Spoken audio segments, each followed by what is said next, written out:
children were just so enthusiastic and every day saying, "Are you coming back? Are you coming back?" Their ability to be able to change and adapt their space to suit them was something that they found empowering. The kids want to be able to safely explore danger. Even a staff member said, "This should be happening all the time." The premise of this whole week was to go and work with children of a preschool age and really find a way of using the arts to facilitate their voices in asking them to consider notions of what is friendly to children so that the government can then use that information as part of writing their policy for a child-friendly state. We had working with us a musician, a choreographer, a theatre maker and a designer. The first thing we started with was a huge 5-metre floor cloth, which became a magic carpet, which became a magic space in which things could happen. It's as simple as that. And then from that, it evolved further. We played with boxes and did other things and so on.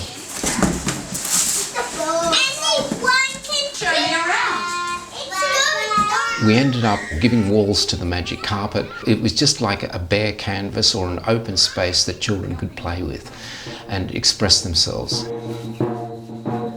It was about their capacity to be able to negotiate that space freely that became an empowerment, and that's what a lot of the design really was aimed at.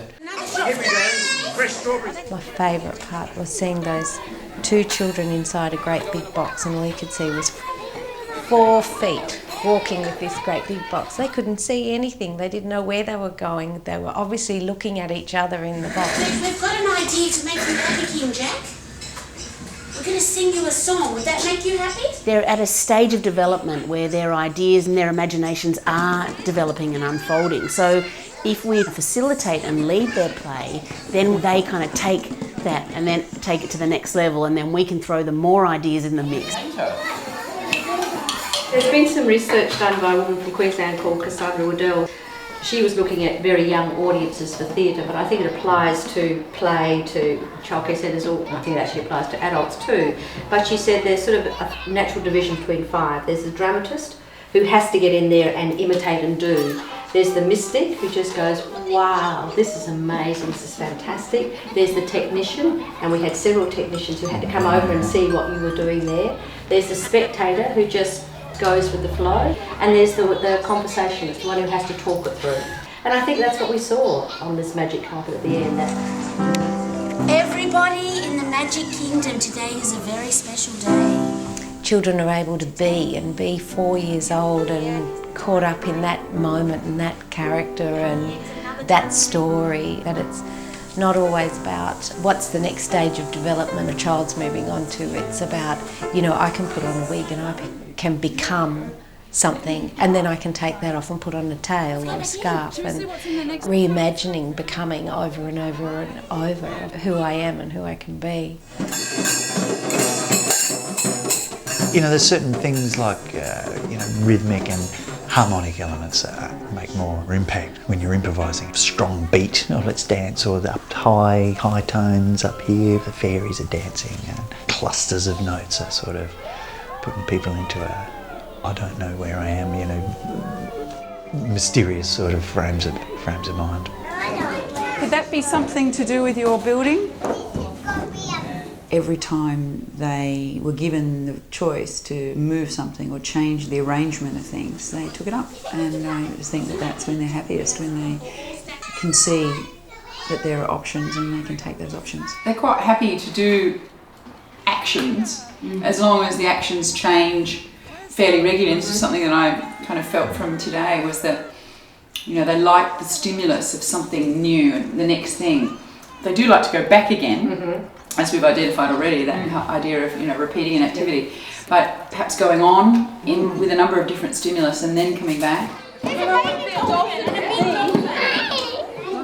The really interesting moments happened when children would make a suggestion about something and not jump into the first instinct of saying, no, that's not right because it doesn't fit my preconceived ideas, but to actually listen to what the child is saying and saying, is this a proposition that's worth taking forward, and to developing it a bit further.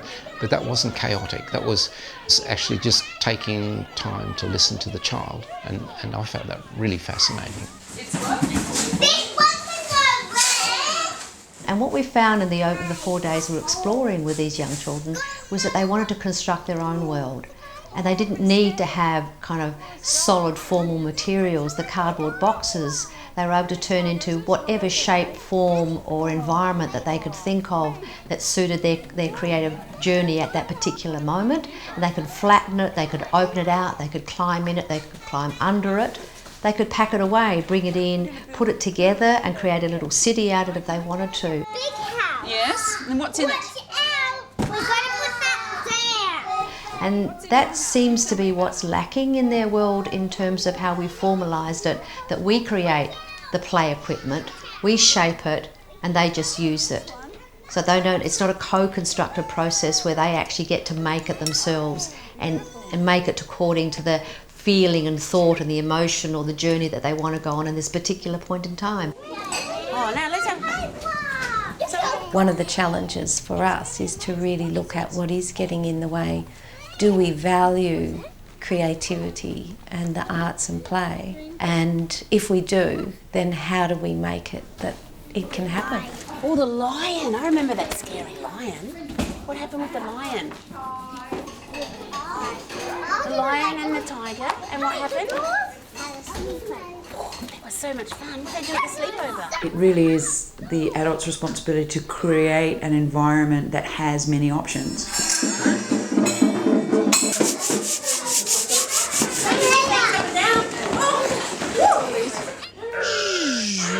So it can still be a safe place, but within that, there can be many options. The childcare centre itself, which is a fantastic facility that a lot of countries don't have, but looking at that space and saying not a lot of play appears to be happening here is part of the reason for that, the amount of resources and support that is given to childcare at an early level. And you say the best way of supporting these things is it might in part be teaching adults how to play, but it's also support families, support community and support the childcare centres.